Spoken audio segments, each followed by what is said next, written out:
हाँ जी, तो जो नेक्स्ट क्वेश्चन आपके साथ स्टार्ट कर रहे हैं, और नेक्स्ट क्वेश्चन स्टार्ट करने से पहले जो मैंने कल होमवर्क में भेजा था क्वेश्चन, उसको मैं रीड कर लेता हूँ। एक बार कोई पॉइंट उसमें लगता है मुश्किल वाला तो मैं करा देता हूँ। जैसे पहला था bought goods from Mohan, list price 15% trade discount, ये आप लोगों को मैंने कल समझाया था ऐसा। फिर settled the account of Mohan bye paying cash under a discount of 4%। फिर हमने पेमेंट कर दिया 4% डिस्काउंट करके, कैश डिस्काउंट मिल गया था सेकेंड एंट्री में। देन अगला था, हमने कैश परचेज किए थे, list price 50,000, trade discount 20% and cash discount 5%। ये जो थर्ड एंट्री थी, आई बिलीव थर्ड हो गया होगा आपका इसके अंदर। इस थर्ड एंट्री में क्या था, जो कल होमवर्क दिया था उसमें आपने कैश में जो है क्या किया था, कैश में परचेजेस किए थे, बॉट किया था यानी परचेज किया था, कैश परचेजेस थी। अब कैश परचेजेस हैं तो जाहिर सी बात है कि दोनों चीजें साथ होंगी, ट्रेड डिस्काउंट भी यही मिल जाएगा, ट्रेड डिस्काउंट भी माइनस कर लेंगे और साथ में कैश डिस्काउंट भी माइनस कर देंगे और फिर पेमेंट करेंगे। लेट्स सपोज लिस्ट प्राइस था उसका, कितना था लिस्ट प्राइस, लिस्ट प्राइस था थर्ड में 50,000 रुपए, 50,000 का लिस्ट प्राइस था। उसमें से उसने कहा आप क्या करो जी, 20% ट्रेड डिस्काउंट दे दो, तो 10,000 का ट्रेड डिस्काउंट हो गया। तो अब कितने पे करने हैं, 40। 40 को पे करते समय आपको उसने डिस्काउंट दिया, ये तो 10% नहीं 20% था, और ट्रेड डिस्काउंट जो है नहीं, कैश डिस्काउंट जो है वो 5% है, 5% है। तो अब जो 5% निकालेंगे ना आप, वो किसका निकालेंगे, 40,000 का निकालेंगे। ये 40,000 जो है इसका 5% आपने देना है, तो 40 का 4, 2,000 रुपए का और डिस्काउंट हो गया। तो नेट पेमेंट कितना करना है इस सामान का, नेट पेमेंट जो है वो होगा 38,000 रुपीज। आई बिलीव ये बात क्लियर है, कल मैंने एक क्वेश्चन दिया था उसमें ये पॉइंट था। इसके बाद फोर्थ एंट्री और है जहां पे सेल हुई है और वहां भी साथ में ही है, तो ये जो था फोर्थ भी सिमिलर है। फोर्थ जो पॉइंट दिया था मैंने कल आप लोगों को, उसमें क्या था, फोर्थ में कैश सेल्स हुई थी। तो कैश सेल्स में कैसे करना था आपने, आपके पास लिस्ट प्राइस था, लिस्ट प्राइस कितना था, 20,000 रुपए का। उसमें से आपने जब सामान बेचा तो पहले ट्रेड डिस्काउंट दिया, तो ट्रेड डिस्काउंट दिया, और किस रेट से दिया ट्रेड डिस्काउंट, 10% का। तो 20,000 का 10% कितना हो गया, 2,000 रुपए। अब आपने बिल कितने का बनेगा, ध्यान देना, बिल कितने का बनेगा, बिल बनेगा यानी सेल्स का प्राइस है, जो सेल्स है, सेल्स हैं 18,000 के, और सेल्स में से आपने फिर ट्रेड डिस्काउंट नहीं क्या दिया, कैश डिस्काउंट दिया, और कैश डिस्काउंट का रेट है जी 3% का। तो ये 3% निकलेगा 18,000 का, 18,000 का 3% निकलेगा। ठीक है, तो आई बिलीव समझ में आया। तो ये अमाउंट जो आएगा माइनस करने के बाद, ये क्या हो गया, नेट अमाउंट रिसीव्ड आएगा, इतना रिसीव हुआ, सेल्स तो ये है। ऐसे ही इसमें परचेज क्या था, इसमें परचेज ये था 40,000, ये परचेज का अमाउंट था, यानी जो परचेज अकाउंट में आना था। क्या ये बात क्लियर है सभी को, बताइए। ये लास्ट क्लास का टॉपिक था, और जो मैंने आपको क्वेश्चन करने को दिया था, किसी को डाउट है तो बताइए, अदरवाइज मैं आगे चलना चाहूंगा।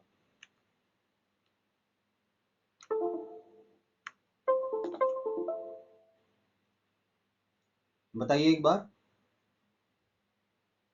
ठीक है, चलिए, जानवी का भी कोई डाउट नहीं है यहाँ तक, ठीक है।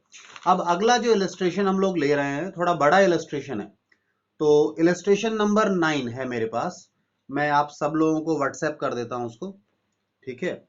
और मुझे देखकर बताइएगा कि इसमें कौन कौन सा पार्ट करवाना है, रुकिए मैं व्हाट्सएप करता हूँ, अभी ग्रुप पर भेज रहा हूँ उसको मैं, ठीक है। और कोशिश करूंगा मैं यहाँ स्क्रीन पर भी दिखा पाऊँ, 1 मिनट दीजिएगा बस,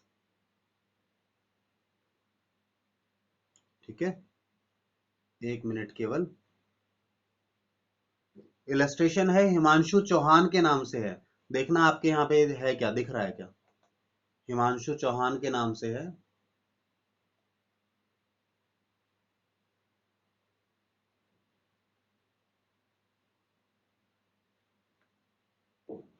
अगर विजिबल हो तो देख सकते हैं, जिनके यहाँ पे नहीं है, बुक में नहीं है या मिला नहीं क्वेश्चन, कोई दिक्कत नहीं है, मैं अभी व्हाट्सएप कर रहा हूँ सभी को और स्क्रीन पर भी शेयर कर दूंगा यहाँ। ठीक है, स्क्रीन पर भी शेयर कर दूंगा। ठीक है, तो प्रॉब्लम रिजॉल्व हो जाएगी हमारी। आइए सॉरी, ये लीजिए जी, बस 1 मिनट में आपकी स्क्रीन पर शेयर कर रहा हूँ उसको मैं, बस 1 मिनट। इस पुराने पार्ट को क्लियर कर लें हम लोग, जो हमने लिखा है अभी ये। अच्छा, यहीं पर शेयर ही कर देंगे, चलो ऐसा कर लेते हैं।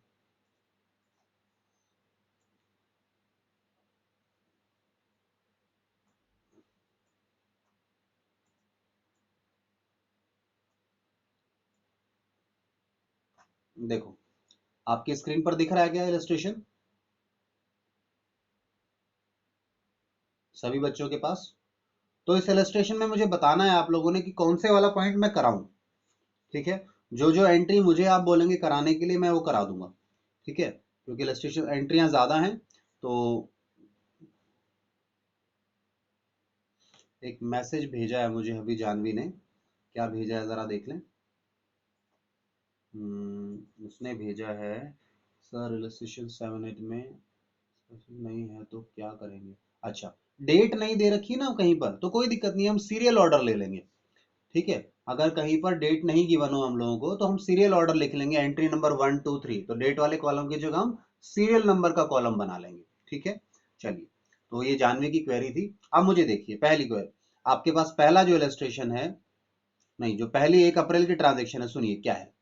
1 अप्रैल को वो कहता है हिमांशु चौहान बिजनेस स्टार्ट कर रहा है विद कैश इतना, फर्नीचर इतना और गुड्स इतना। तो ये तीनों क्या है हमारे लिए? एसेट है। अगर इसे खर्चा भी मानो तो फिलहाल, इसे खर्चा भी मानोगे तो भी डेबिट ही होगा, बात वही है। ठीक है, तो आपके पास तीन चीजें आ गई। इस पहली ट्रांजेक्शन में क्या हुआ, जो 1 अप्रैल को है, वहां तीन अकाउंट आ गए आपके पास। तीन नहीं, चार आएंगे वैसे। एक तो है आपके पास कौन सा, कैश अकाउंट। दूसरा है आपके पास फर्नीचर अकाउंट।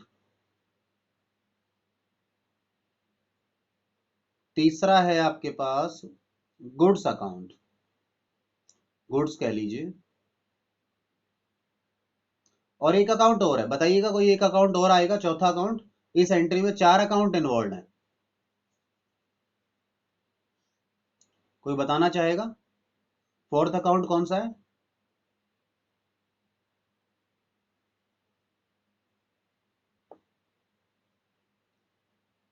कैपिटल। हाँ बिल्कुल, कैपिटल अकाउंट है, क्योंकि ये सब लगाया किसने है? ये मालिक ने लगाया, तो एक अकाउंट कैपिटल का भी तो बढ़ना चाहिए था ना।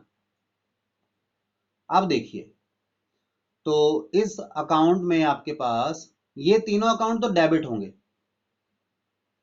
क्यों? क्योंकि ये या तो एसेट है या खर्चे हैं, और ये दोनों ही जब बढ़ते हैं, एसेट या एक्सपेंस, तो डेबिट होते हैं। और कैपिटल लायबिलिटी है तो एक क्रेडिट होगा। ठीक है, तो एंट्री बन जाएगी ये, थोड़ा अगर मैं इसे इधर ही लिख देता तो एंट्री बन जाती है यहाँ पे आपकी। ठीक है, एंट्री क्या बनेगी, लो मैं मिटा के लिख देता हूँ यहाँ पे इसको। कैश अकाउंट डेबिट आपका, फर्नीचर अकाउंट डेबिट और goods account debit to capital account. जो क्रेडिट होता है अकाउंट, तो थोड़ा स्पेस देकर लिखना होता है। ठीक है, और अमाउंट वही आ जाएगा, 1 50 10,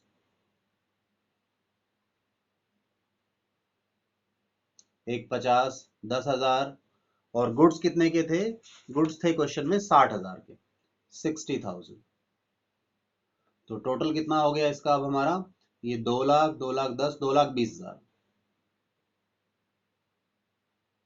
ठीक है ना, चलिए, तो ये ऐसे मैंने एग्जांपल दिया, आपको करना है ऐसे। अब मैंने देखो इस बार रूल वगैरह नहीं लिखे कुछ भी। तो अब मुझे जल्दी से आप लोग बताइए, पहले इलस्ट्रेशन नंबर 20 तक देख लीजिए, कौन सी एंट्री मुझे करानी है, जरा आराम से देखिए और बताइए सारे बच्चे, मैं वेट कर रहा हूं।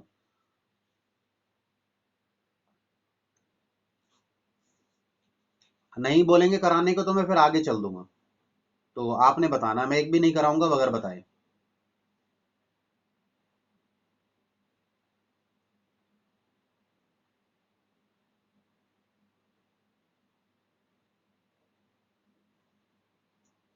क्योंकि 20 तक सारी चीजें आपने पहले की हुई हैं कभी ना कभी। तो सभी बच्चे देखें एक बार। तो 15th वाला। गुड्स और फर्नीचर, एक बच्ची का मैसेज आया, ठीक है। अच्छा, एक बच्ची ने 15th वाला कराने के लिए बोला है मुझे, मैं ये करा रहा हूँ। और एक बच्चे का मैसेज आया अभी कि गुड्स और फर्नीचर तो एक ही अकाउंट है। नहीं, गुड्स और फर्नीचर एक अकाउंट नहीं है बेटा, वो लिखने का तरीका होता है। आपको पता है ना, आखिरी वाली चीज उसने कहा, देखो कैश कितना लाया, एक 50 लाया। फर्नीचर कितने की वैल्यू का लाया, 10,000 लाया। अब ये फर्नीचर जो लाया है ये बिजनेस में यूज करने के लिए लाया, हो सकता है टेबल कुर्सी वगैरह सब फर्नीचर का पार्ट है। और गुड्स एंड गुड्स, गुड्स कितने के लेकर आया, 60,000 के। जो फर्नीचर है वो यूज करने के लिए लाया है, और जो गुड्स क्या क्या करेगा, उसे सेल करेगा। तो एक चीज तो नहीं हो सकती दोनों। समझे क्या मेरी बात आप लोग, एक चीज नहीं हो सकती।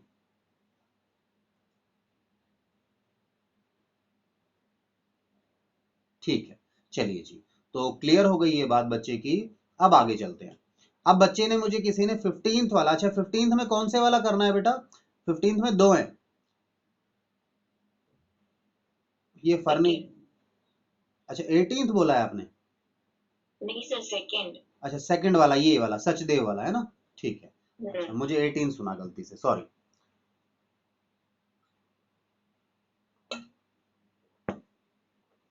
हम्म। अब सुनिए जी, सेकंड जो है, कहता है परचेज गुड्स फ्रॉम सचदेव। हमने परचेज किया है, जिसकी लिस्ट प्राइस कितनी है, 50,000। ठीक है, लिस्ट प्राइस को आप क्या कह सकते हैं, एमआरपी। ठीक है ना, एमआरपी। एमआरपी जो समझते हैं ना, मैक्सिमम रिटेल प्राइस। आप जब भी प्रोडक्ट खरीद कर लाते हैं तो उस पर लिखा होता है मैक्सिमम, या एमआरपी लिखा होता है। आई बिलीव सभी को पता है क्या होता है ये। एमआरपी का मतलब सभी को पता है, या समझाऊं इस वर्ड को मैं पहले। पता है सर। ठीक है, एमआरपी। बच्चे ने कह दिया, फिर भी मेरा मन है थोड़ा सा बताने का, तो मैं बता देता हूं, सुनिए। एमआरपी यानी मैक्सिमम रिटेल प्राइस, प्राइस। अच्छा, एमआरपी अगर लिखा हो वर्ड इंक्लूडिंग या इंक्लूसिव ऑफ ऑल टैक्सेस, तो क्या होगा, MRP inclusive of all taxes अगर वर्ड लिखा है तो इसका मतलब क्या होगा, इसका मतलब है कि अब अगर टैक्सेस भी जुड़े हुए, पहले तो ये सेल प्राइस था, अब इसका अगर इंक्लूडिंग ऑल टैक्सेस है, तो आपका जो सेलर है ना, आपसे इसके अलावा, इस प्राइस के अलावा कोई भी टैक्स वगैरह कुछ भी, एक पैसा भी एक्स्ट्रा नहीं लगा सकता आपसे वो। ठीक है।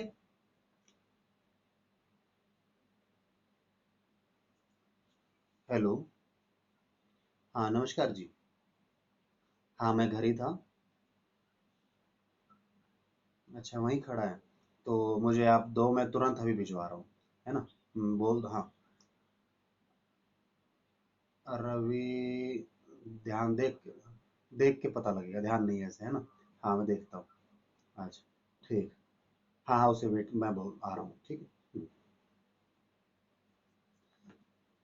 हाँ सॉरी बेटा, मैं आपको बता रहा था, क्या बता रहा था, अगर इंक्लूसिव ऑफ ऑल टैक्सेस लिखा होता है, मैक्सिमम बार लिखा होता है, आप देखना, आज कोई भी आपके पास प्रोडक्ट अभी रखा हो, या 2 मिनट बाद जब आपकी क्लास खत्म हो, देखना इंक्लूसिव ऑफ ऑल टैक्सेस लिखा हो, तो इसका मतलब क्या होगा, अब आपका जो सेलर है आपसे इसके, जैसे एमआरपी 100 रुपए लिखा है, इंक्लूसिव ऑफ ऑल टैक्सेस, तो अब 100 रुपए के अलावा वो आपसे एक पैसा नहीं ले सकता, वो ये नहीं कह सकता कि भाई अभी और टैक्स जुड़ना है सब, क्योंकि ये सब टैक्स वगैरह जोड़ के है, ये इससे एक पैसा फालतू नहीं लिया जाता।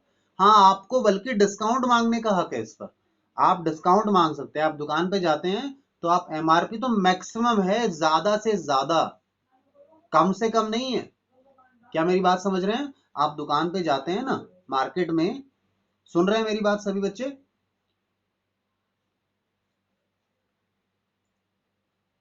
हाँ जी, आवाज आ रही है मेरी।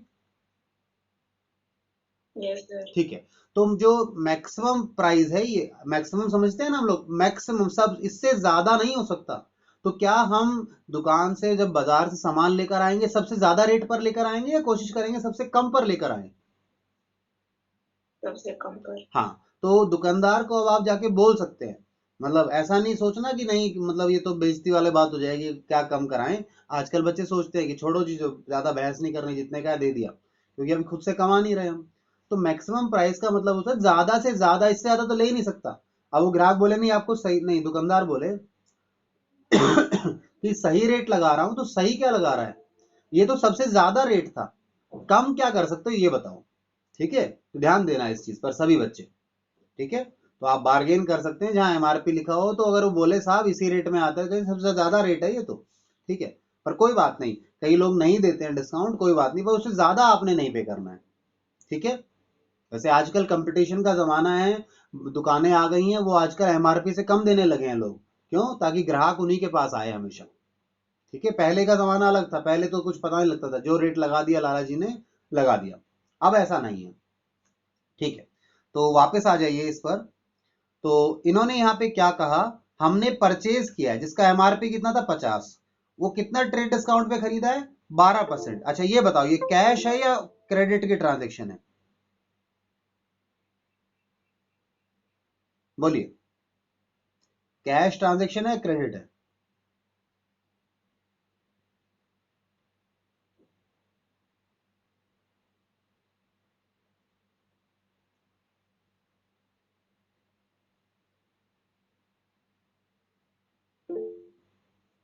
क्रेडिट ट्रांजेक्शन है, जानवी ने मुझे जवाब दिया, बहुत बढ़िया।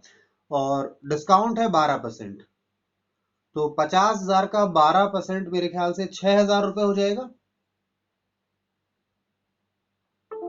तो आपका नेट परचेज प्राइस क्या होगा? हमने परचेज किया था ना। हाँ, तो परचेज, आपके परचेज अकाउंट में कितना आएगा? 44,000 का आएगा। और क्रेडिट, तो एंट्री क्या कर लोगे? Purchases account debit to Sachdev, कितना अमाउंट? 44,000। ठीक है जी, क्लियर है ये बात?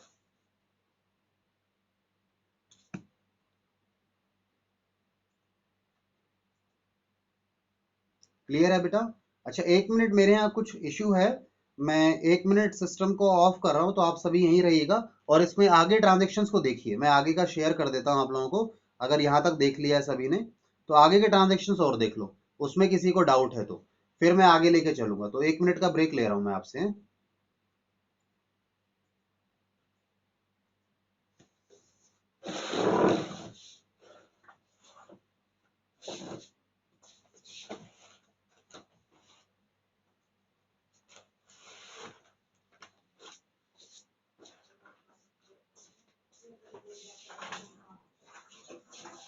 क्या हो गया?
हाँ जी, तो बताइए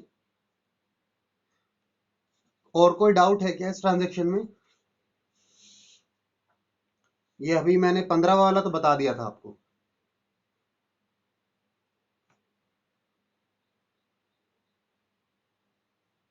कोई और ट्रांजेक्शन करवानी है तो बताइए इस क्वेश्चन में। सर 38 में ये लिखा हुआ रिसीव्ड कमीशन, इसका मतलब है आपको कमीशन मिला।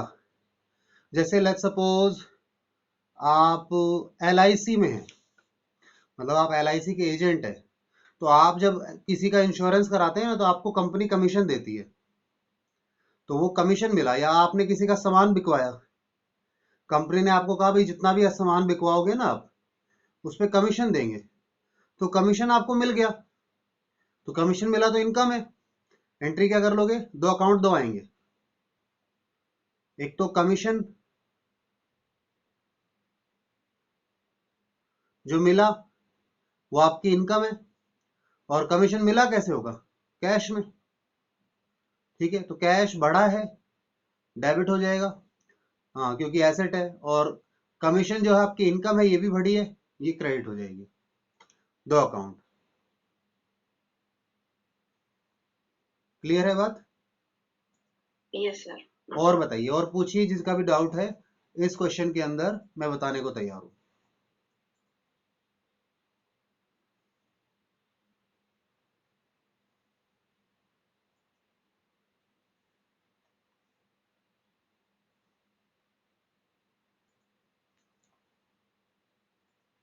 चलिए, तो आई बिलीव बाकी सभी को सब समझ में आ गए हैं क्या? और कोई कुछ नहीं पूछ रहा है यहाँ पे?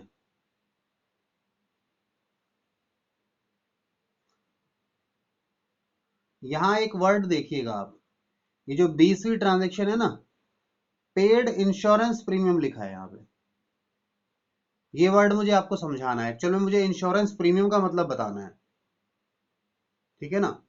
पेड तो पेमेंट गई है, इंश्योरेंस प्रीमियम खर्चा है। यहाँ तो नॉर्मल है ये, यहाँ तो कोई दिक्कत नहीं है, बट इंश्योरेंस प्रीमियम पर मैं डिस्कशन करना चाहता हूँ आप लोगों के साथ, वो कर लेते हैं। एक्चुअल में डिस्कशन क्या करना चाहता हूँ, ये एक्चुअल में ये वाला पॉइंट जो है ना, इसी पर डिस्कशन करनी है मुझे। नीचे इन्होंने लिख ही दिया है इसको, मुझे लगा था है नहीं शायद क्वेश्चन के अंदर, यहाँ लिख रखा है इन्होंने। तो इन दोनों पॉइंट पर एक्चुअल में दोनों पे हो जाएगी। 24th का ये वाला हिस्सा और 25th का ये हिस्सा, इन दोनों पे डिस्कशन करना है मुझे। तो आप लोगों ने तो पूछा नहीं, पर मैं चलो बता देता हूँ। मुझे लगा ये नए पॉइंट हैं दोनों, हमें चर्चा करनी चाहिए। ठीक है, आइए जी, कर सकते हैं डिस्कशन इस पर हम। देखिए, यहाँ ये मेरे साथ, और एक बात समझिए सभी बच्चे, आपको पता है इंश्योरेंस जो है,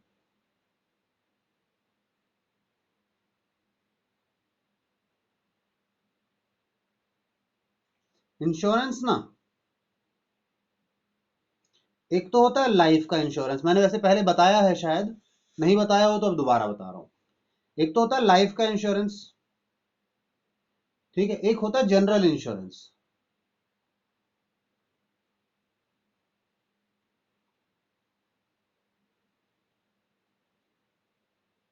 इसे लिखिएगा आप लोग, एक होता है लाइफ इंश्योरेंस, एक होता है जनरल इंश्योरेंस। अभी जो लाइफ इंश्योरेंस है ना, ये होगा लाइफ पर, आपको भी पता लग रहा है किसी की लाइफ पर होगा। तो एक सवाल है, क्या बिजनेस बिजनेस अपना लाइफ इंश्योरेंस करा सकता है क्या? इधर बिजनेस हो गया और इधर ऑनर हो गया, बताना। लाइफ इंश्योरेंस कौन करा सकता है? व्यापार खुद करा सकता है अपना लाइफ इंश्योरेंस, या फिर ऑनर कराएगा? बिजनेस तो नहीं करा सकता, बिजनेस तो जीवित है ही नहीं ना, जिंदा ही नहीं है। बिजनेस कोई इंडिविजुअल थोड़ी ना है।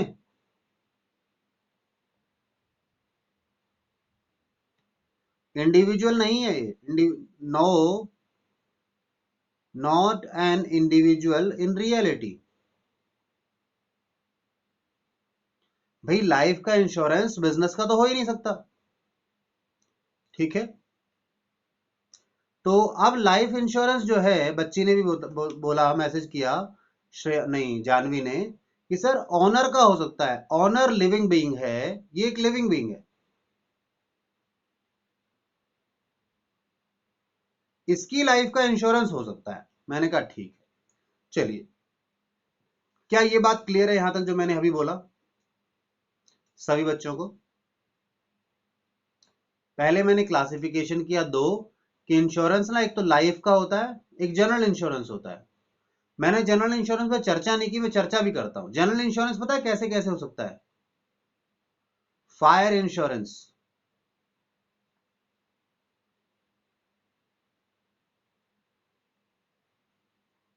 आपका सामान जल जाए व्यापार में, तो आग लगने के कारण नुकसान हो सकता है, तो आपको कैसा इंश्योरेंस लेना पड़ेगा? फायर इंश्योरेंस लेना पड़ेगा। अब फायर इंश्योरेंस बिजनेस ले सकता है, बिल्कुल ले सकता है बिजनेस, और व्यापार का खर्चा भी है ये। अगर इसका इंश्योरेंस कराते हैं, हम प्रीमियम पे करते हैं, तो फायर इंश्योरेंस ले सकते हैं। इसके अलावा मैरीन इंश्योरेंस भी होता है।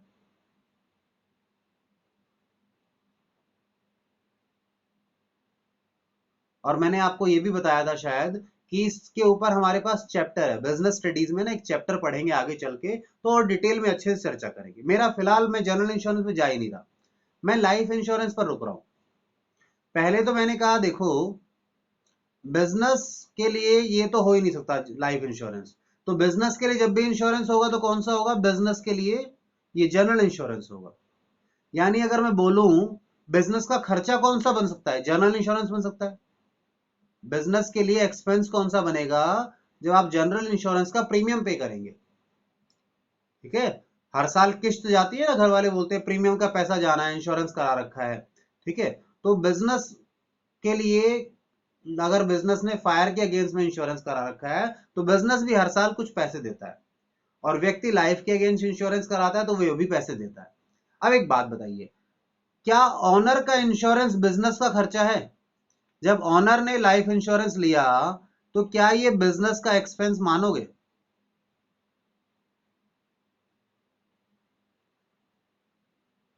बोलिए, क्या बगैर इंश्योरेंस कराए आप बिजनेस कर सकते हो? बिल्कुल कर सकते हैं।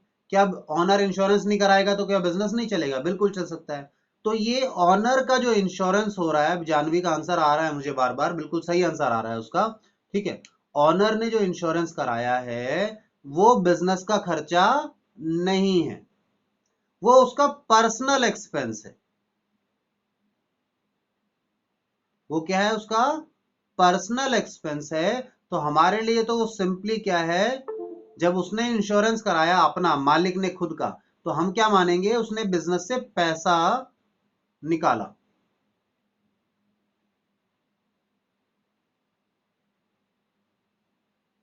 मात्रा अगर आप देख लेना कैसे लगेगी, उसने बिजनेस से पैसा विड्रॉ किया, निकाला, हमारे लिए इतना ही है। जैसे वो अपने बच्चे की फीस के लिए पैसे निकाले, हमें नहीं मतलब वो किस चीज के लिए निकाल रहा है, हमारे लिए तो बस उससे वो बिजनेस से पैसे ले गया, उससे उसकी कैपिटल कम हो जाएगी, उसका इंपैक्ट इतना सा है हमारे पास, ठीक है। चलिए, उसने पैसा निकाला बिजनेस से, तो इसने जो पैसा निकाला, तो ये एक्सपेंस नहीं है, खर्चा नहीं है बिजनेस का। वहीं अगर बिजनेस का खर्चा है, तो इसका मतलब क्या होगा? वो लाइफ इंश्योरेंस नहीं होगा।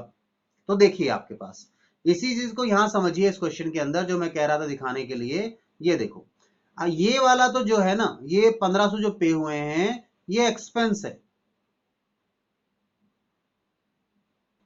एक्सपेंस है फॉर बिजनेस। और जो ये ऑनर ने अपने लिए प्रोपराइटर का इंश्योरेंस पे हुआ है, तो प्रोपराइटर क्या, प्रोपराइटर इंश्योरेंस कराएगा कि मैं जल जाऊं तब? नहीं, ठीक है। ये वाला जो है, जानवी ने भी बिल्कुल सही लिखा, ये क्या है? विड्रॉवल ऑफ कैपिटल है, विड्रॉवल ऑफ कैपिटल कह लो, रिडक्शन इन कैपिटल कह लो, ठीक है। तो ये ध्यान दीजिएगा, इसे एक्सपेंस मत मानिएगा। हाँ, 24 में जो ये इंश्योरेंस है, ये खर्चा है, पर ये जो मालिक का है, ये बिजनेस का खर्चा नहीं है, ये हमारे लिए सीधा उसने बिजनेस से पैसा निकाल लिया। क्या ये बात क्लियर है सभी बच्चों को? मैं ये क्वेश्चन आपको होमवर्क में देने वाला हूँ आज घर के लिए।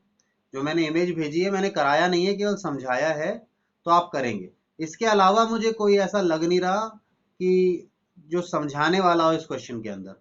फिर भी किसी को और कुछ समझना है बता सकते हैं आप मुझे, अदरवाइज ये पूरा क्वेश्चन मैं होमवर्क में दूंगा। बताइए।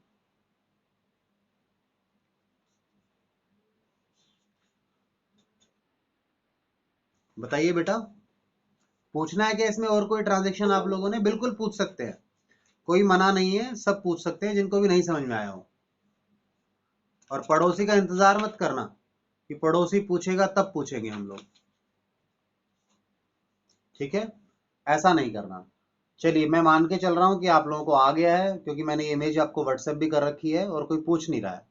ठीक है, जानवी का भी आ गया कि नो डाउट सर, और कोई डाउट नहीं है। अब अगला एक आप देखिए, मैं एक एग्जांपल और ले रहा हूं आपके सामने, मतलब एक ट्रांजैक्शन ले रहा हूं।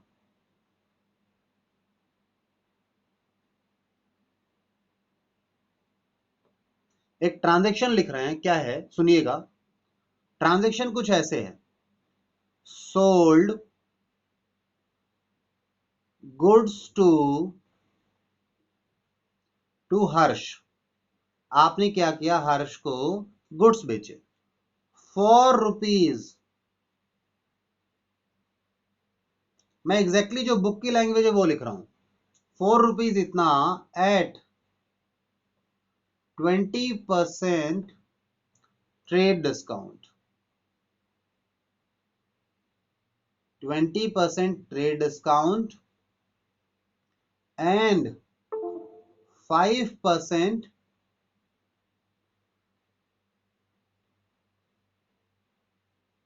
Cash discount. ठीक है, नाउ आगे सुनिएगा। हर्ष पेड, इसी में है, साथ में ही है, यहां स्पेस नहीं था इसलिए मैं यहां लिख रहा हूं। हर्ष पेड 40% इमीडिएटली। हर्ष ने जो पे करना था उसमें से 40% तुरंत पे कर दिया, इमीडिएटली, थ्रू चेक। उसने चेक काट के दे दिया। चेक काट के दे दिया तो यानी पेमेंट कर दी, बैंक से आप पैसा निकलवा लेना। ठीक है ना? चलिए, अब एक बात समझिए ध्यान से आप लोग। यहां पे केस क्या है, सिचुएशन क्या है, सुनिए। अब इन्होंने, आप में से कोई बच्चा कहेगा सर पता है सेल प्राइस क्या है? सेल प्राइस है ₹50,000। क्यों? क्योंकि सेल कितने का किया है हमने हर्ष को? 450,000 लिखा है। बेटा इस 4 पे मत जाना, यहाँ पे ये जो 50,000 रुपीज लिखा है ये लिस्ट प्राइस है। ये 50,000 क्या है? लिस्ट प्राइस है, ध्यान से समझना। अगर सीधा 40,000 ही दिया होता, यानी लिस्ट प्राइस के बाद दिया होता, तो ये सारी बातें वो लिखता नहीं। ठीक है, चलिए अब आगे चलेंगे यहां से हम लोग। अब इसमें करना क्या है एग्जैक्टली वो समझेंगे मेरे साथ। आइए देखिए क्या करना है इसमें।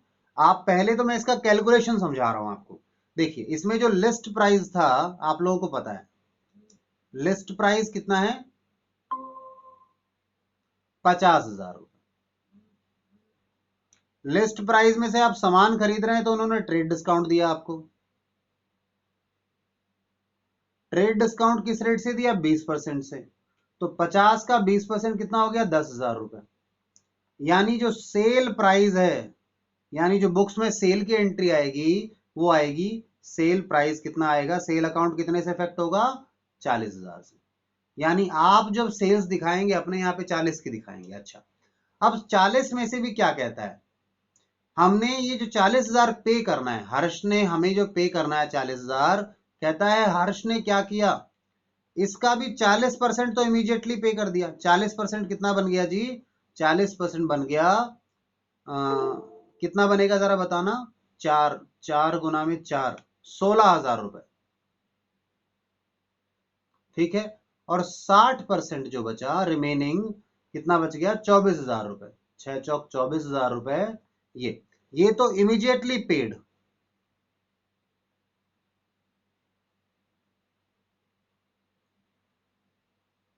इसको तो क्या कर रहा है वो? तुरंत पे करने के लिए तैयार है।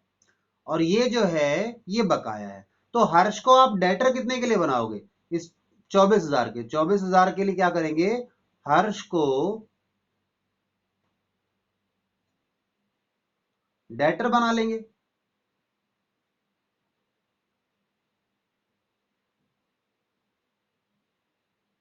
हर्ष को डेटर बनाया 24 के लिए, क्यों? क्योंकि उसने 40% तो पे किया है, 40% पे किया, बाकी अभी नहीं पे किया। अब एक बात बताओ, कैश डिस्काउंट कब देते हो? On payment. तो पेमेंट कितना मिल रहा है? 16,000।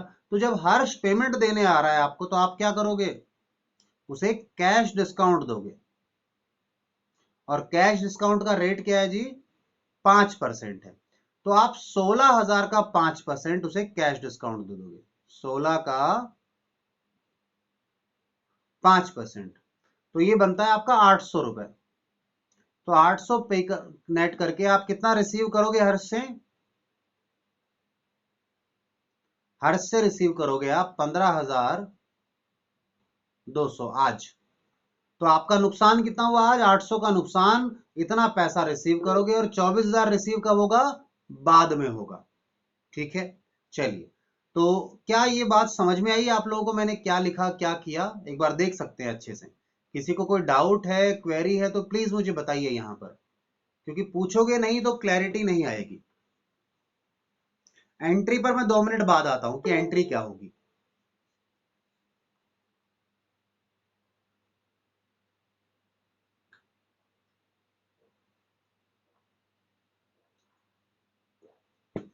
मैं बहुत धीरे धीरे लेकर चल रहा हूं आप लोगों को, तो आप भी थोड़ा सा साथ दीजिए और समझने की कोशिश कीजिए।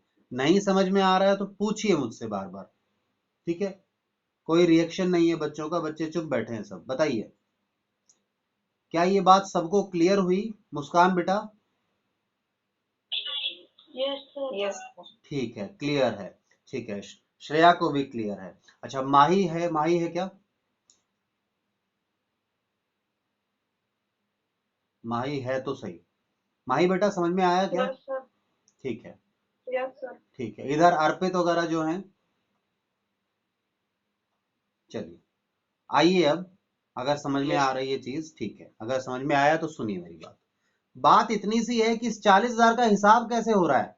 इस 40,000 में से 16,000 तो ये है और 24,000 ये है। तो 40,000 के दो हिस्से, 16,000 और 24,000। इस 16 में से 800 का नुकसान और 15,200 रिसीव हो गए। और ये 24 के लिए आपने क्या बना लिया? डेटर बना लिया। तो अकाउंट कितने बन गए इस ट्रांजेक्शन में? देखो, इस ट्रांजेक्शन में अकाउंट बने कितने, वो नाम लिखता हूं। नेम अगर लिखो आप, क्या क्या अकाउंट आ गए?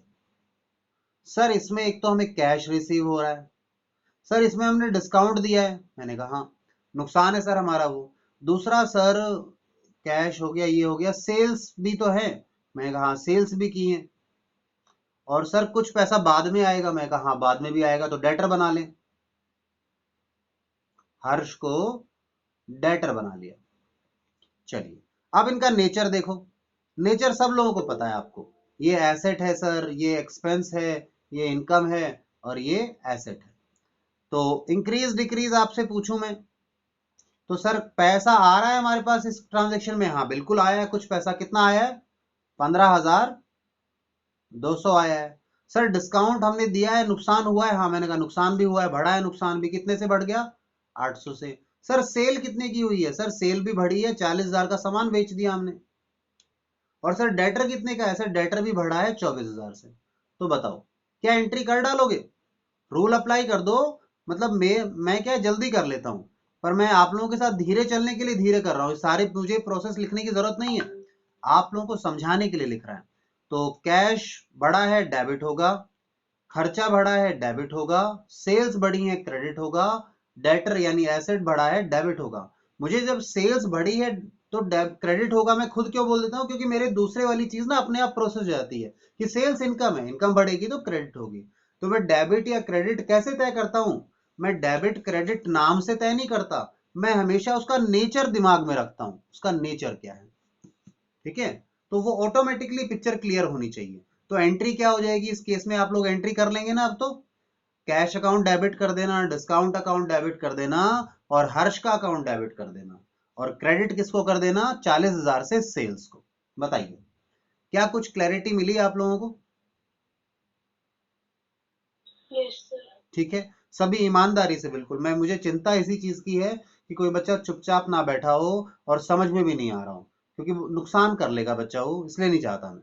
ठीक है, अच्छा, एक और एंट्री है हमारे पास। नरेशन क्या लिखेंगे? बच्चे ने बोला नरेशन क्या लिखेंगे, सुनो। मैं नरेशन क्या लिखेंगे, देखो, नरेशन लिख दो पूरी की पूरी। ठीक है, शॉर्ट में लिखना। Goods sold at the rate, कितना परसेंट था डिस्काउंट? 20% trade discount. ठीक है, 40% amount received and allowed 5% cash discount. बस, 40% अमाउंट रिसीव हो गया। ठीक है, तो अगर किसी को नरेशन में दिक्कत भी आती है ना कभी कि सर नरेशन क्या लिखेंगे, तो नरेशन अगर नहीं समझ में आया तो आपकी जो ट्रांजेक्शन थी उसको समराइज करके लिख दो, वही नरेशन होती है, क्योंकि वो कहा, वही तो बता रहे क्या हुआ था, उसी का समरी आती है आमतौर पर। एक्सेप्शन कभी नहीं है, कोई रेयरली कोई एक्सेप्शन आ जाए तो बात है अलग है। ठीक है, और कुछ भी समझ ना आए ना, सीधा का सीधा पूरा का पूरा जो ट्रांजेक्शन है ना उसको ट्रांजेक्शन लिख देना, एक नंबर नहीं कटेगा, टेंशन में मत आना। ठीक है, क्योंकि सारी कहानी तो लिख दी हमने। अच्छा, एक और ट्रांजेक्शन है मेरे पास, बस ये एक ट्रांजेक्शन और समझा रहा हूं, फिर आपको छुट्टी दे दूंगा इस क्लास के लिए, फिर अगले में हम बिजनेस स्टडीज पढ़ेंगे। ठीक है, सुनिए। बी, ये नया था इसलिए मैं डिस्कस कर रहा था इसको। इस वाले में नया क्या था? पिछले वाले में कि सारी चीजें थी पर पहले अलग अलग होती थी, और अलग अलग होती थी, इस बार साथ भी हो गई, और साथ में भी आधा हिस्सा कुछ कैश अभी आ गया, कुछ बाद में आएगा। तो वो जो पार्ट था, ये वाला पार्ट, ये नया था। ठीक है, इसलिए मैंने करा दिया इसको। ठीक है, एक और देखते हैं ट्रांजेक्शन। कहता है cash received,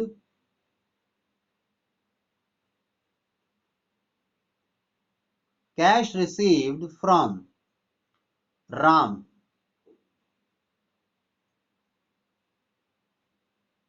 cash received from Ram. एक मिनट, कुछ स्क्रीन में प्रॉब्लम है।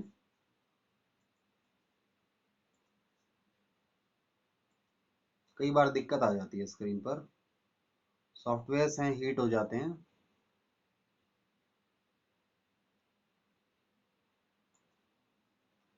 हम्म,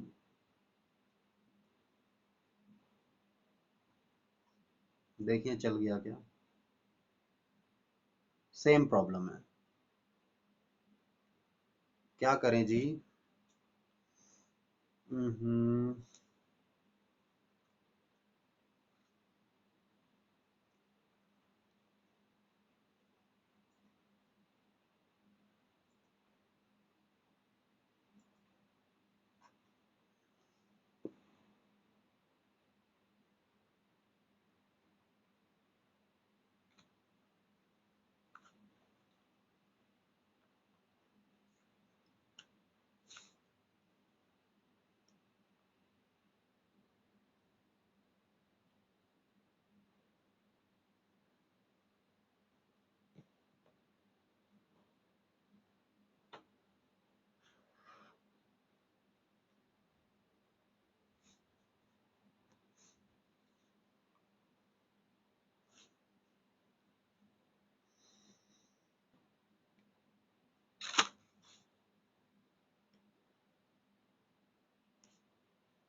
हाँ जी, तो दोबारा आ जाइए आप लोग, और मैं ये मेन स्क्रीन ले आता हूँ।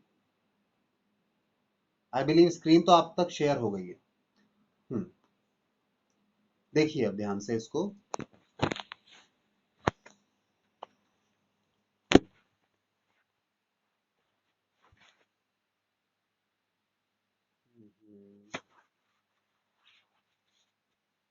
हाँ जी, तो यहाँ देखिए ध्यान से इसको एक बार आप लोग। यहाँ क्या हुआ, 1 मिनट दीजिएगा बेटा, मैं थोड़ा स्क्रीन को एडजस्ट कर रहा था और टाइम इतना है नहीं, एडजस्ट करने के चक्कर में लेट हो जाएंगे।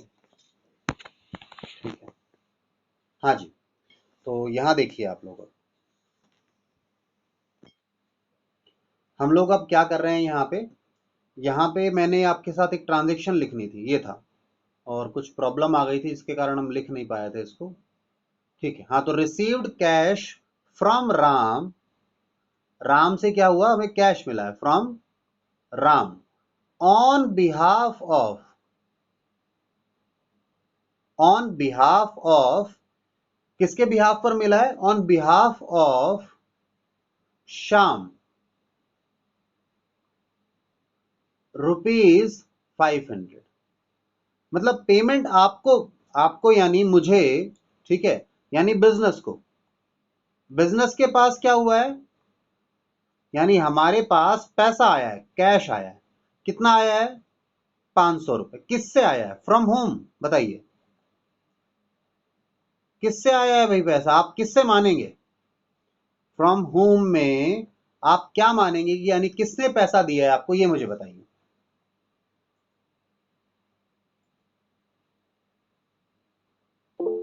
ठीक है, जानवी ने कहा कि राम से आया है पैसा। ठीक है, चलिए, और कोई बच्चा, अच्छा इस वर्ड का मतलब बताओ, राम से आया है पैसा, जैसे मैं बोलूं, जैसे मैं बोलूं, कोई कुछ बता रहा है क्या, श्याम सर। श्याम से, ठीक है, बच्चे ने बोला श्याम, एक ने मुझे, जानवी ने राम बताया था। सुनिए ध्यान से, मेरी बात सुनिए पहले। अब एक एग्जाम्पल लीजिएगा मेरे साथ, मेरे पास आप लोग बच्चे हैं सारे, मैं आपका क्लास टीचर या सब्जेक्ट टीचर कुछ भी मान लीजिए, ठीक है ना, मैं सब्जेक्ट टीचर हूं आपका, और मुझे, जानवी ने भी नया आंसर भेजा है मुझे, क्या भेजा है मैं देख लूं, शाम की पेमेंट राम ने की है, बिल्कुल, हाँ बिल्कुल ऐसा ही कुछ है। हाँ, शाम, वैसे सही बता दिया जानवी ने, मैं इसे एक्सप्लेन कर रहा हूँ। आई बिलीव आप लोग समझ चुके हैं इस बात को, बट फिर भी मेरा एक बार मन है मैं इस बात को समझा दूं सभी लोगों को। देखिए यहाँ पे क्या हुआ है, यहाँ पे ये हुआ है जी, जैसे मैं बोलूं, मुस्कान, मुस्कान ने ना मुझे, ने एक नोटबुक दी है मुझे, नोटबुक दी है, किसकी नोटबुक दे दी है, मान लेते हैं श्रेया की नोटबुक मुझे दी है चेक करने के लिए, श्रेया की नोटबुक दे दी कि सर चेक कर दो इसको। मैंने कहा ठीक है, ओके, चेक, मैंने चेक कर दिया उसको। तो मैं अब अपने यहाँ पे क्या लिखूं, मैंने किसकी नोटबुक चेक की, श्रेया की नोटबुक या फिर मुस्कान की, सर श्रेया की नोटबुक। मुस्कान तो केवल मीडिएटर है। सेम वे, राम तो केवल पैसा दे रहा है, पर राम किसके बिहाफ पर, राम दे रहा है श्याम के बिहाफ पर, यानी राम ने केवल पैसा दिया, हो सकता है श्याम ने उसको बोला भाई आप जा रहे हो और उस दुकान पे मैंने पैसे देने हैं, तो आप मेरे पैसे जमा करवा देना, तो राम ने केवल पैसे दिए। तो जो व्यापारी है, जो व्यापार है, जिसको पैसे मिले हैं, वो क्या कहेगा, पैसे मिले हैं फ्रॉम श्याम। ठीक है, अब शाम से पैसे मिले हैं तो दो कारण हो सकते हैं, सुनिए ध्यान से सुनिएगा इस बात को भी, कैश में तो कोई दिक्कत ही नहीं है आपको, कैश आपका एसेट है और आपके यहां भरा है, डेबिट होगा। तो सर एक डेबिट होगा तो दूसरा क्रेडिट होना ही है, ऐसा क्यों सोचते हो? दूसरा क्रेडिट होना ही है। मैं कहता हूं शाम के नाम के जो पैसे आए हैं वो दो कारण से आ सकते हैं। या तो सुनना, या तो उसने आपको कोई सामान, या तो आपकी वो इनकम है मान लो, आपको उसने दे दी और कहा भूल जाओ, या फिर वो आपका डेटर था यानी उसने पैसे देने थे, या फिर आपने अभी अभी उससे लोन लिया है। कोई और तीसरा कारण हो सकता है तो बता दो। तीन कारण हो सकते हैं। तो देखो, इनकम है तो इनकम बढ़ गई, डेटर है तो डेटर ने पैसे दे दिए तो डेटर घट गया, और लोन आपने लिया है तो लोन बढ़ गया। तीनों ही केस में देखो क्रेडिट ही होगा, चेक कर लेना, क्योंकि लोन क्या है? लायबिलिटी है, ये एसेट है, और ये इनकम है ही। क्या मेरी बात क्लियर हुई है आप लोगों को? तो इन तीनों केसेस में शाम जो है वो क्रेडिट ही होगा। आप कोई भी अजम्पशन ले लीजिए। कई बच्चे कह सकते हैं मुझे कि सर एक बात बताइए, ये तो क्लियर ही नहीं है कि राम ने जो पैसा दिया है शाम के लिए वो किस चीज का दिया है। या तो इनकम, हमें कोई इनकम मिली हो, या फिर सर पिछला डेटर रहा हो शाम हमारा, अब वो पैसे दे रहा है, या सर हमने शाम से उधार लिए हैं इसलिए पैसा आया है। तो तीनों सिचुएशन बना लो, तीनों में क्रेडिट ही जाएगा। सिस्टम बहुत बढ़िया बना हुआ है। ठीक है, तो एक काम करते हैं, अभी के लिए सेशन बंद कर लेते हैं हम लोग। बताइए।